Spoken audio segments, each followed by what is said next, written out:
Gaur nire hirugarren atasa azalduko dizuet, juridikoa, eta hau da nire portafolioa, genialin egindakoa, eta orain tokatzen da kolore moredun atasak, bost A eta bost B.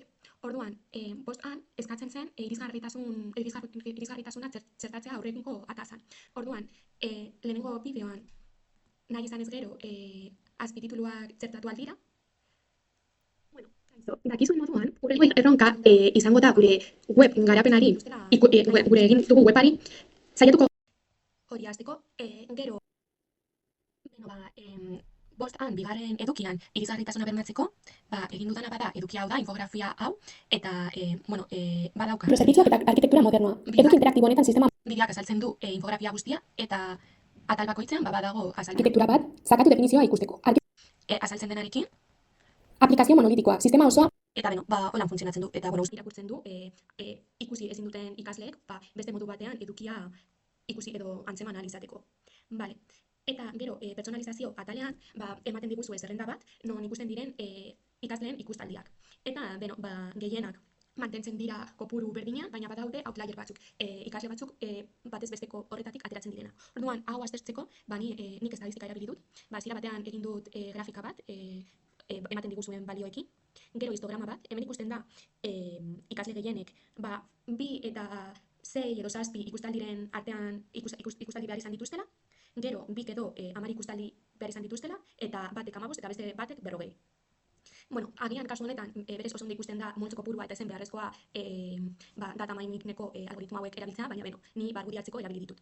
Orduan, taldeak sortzeko, clustering algoritmo bat erabili dut, Kamins deitzen dena. Algoritmo honek egiten duena bada puntuen arteko distantziaren arabera, talde edo cluster desberdinak sortu. Egia da normalean dimentsio bat baino gehiagoko datuekin erabiltzen dena, baina horrela ere egin daiteke.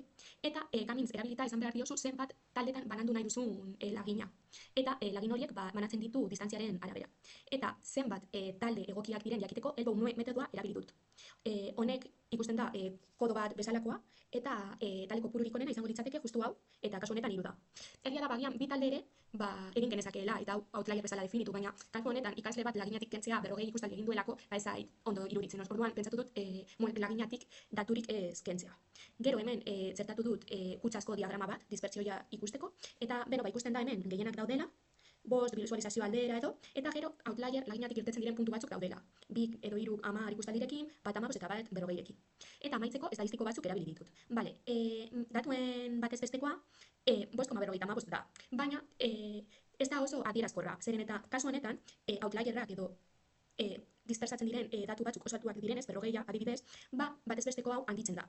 Eta ez duzu errealitatea ikusten. Ze errealitatean ikasle gehienek 3 ikustaldi inguru egin dituzte. Eta orduan, kasu honetan, askoz esanguratsuagoa da mediana erabiltzea.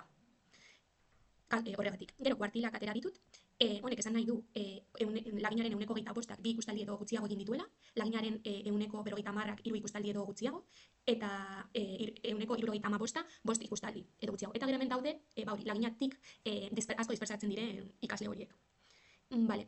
Orduan, nik 3 taldetan banatu dut,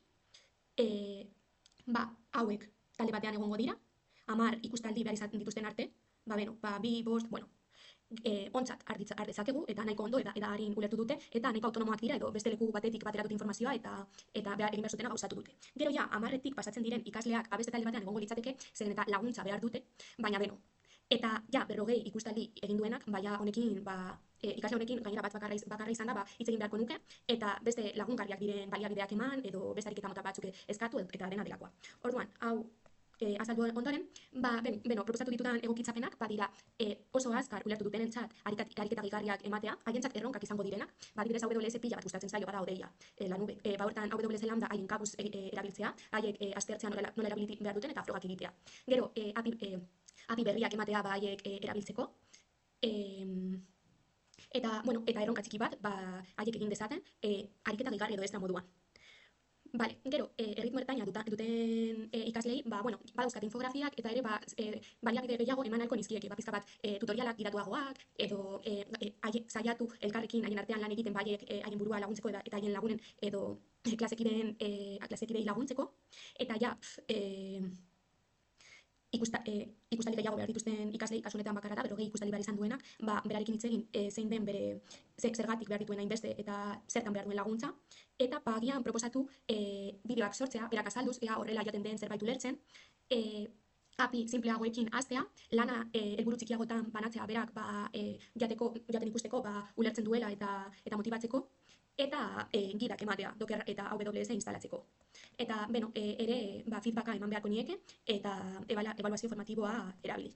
Eta, honekin amaitzen dut nire ataza hau.